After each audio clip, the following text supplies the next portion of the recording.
लालची बहू की कहानी। मनोहर अपने माता पिता के साथ एक छोटे से शहर में रहता था। वह एक कंपनी में काम करता था जिसके पैसे से वह अपना खर्च और अपने परिवार का खर्चा चलाता था।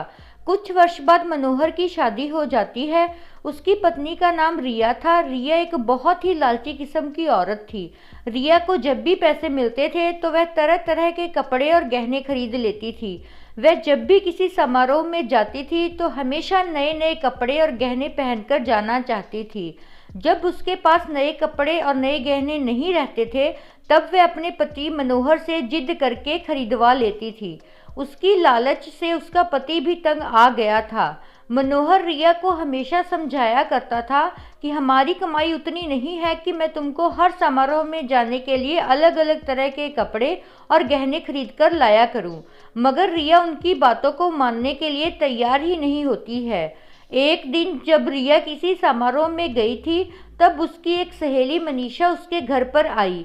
मनीषा ने रिया की सास से उसके बारे में पूछा। रिया की सास ने मनीषा को सारी कहानी बताई। मनीषा जब रिया को सबक सिखाने के लिए एक योजना बनाई। वह रिया के घर से सारा राशन लेकर चली गई और राशन के डब्बे में अपने गहने और नए कपड़े लाकर भर दिए। जब रिया समारोह से वापस आई तब वह किचन के डब्बों में गहने देखकर बहुत खुश हुई। शाम हुआ। जब रिया खाना बनाने गई तब उसे राशन नहीं मिला। तब वह अपनी सास से पूछा, सारा राशन कहाँ गया? उसकी सास ने जवाब दिया, मैंने सारा राशन और घर का सारा सामान बेचकर तुम्हारे लिए गहने और कपड़े खरीद लिया है। तुम बदल बदल कर हर दिन नया पहनो। रिया बोली, मगर खाने के बिना मैं गहने और कपड़ों का क्या करूँगी?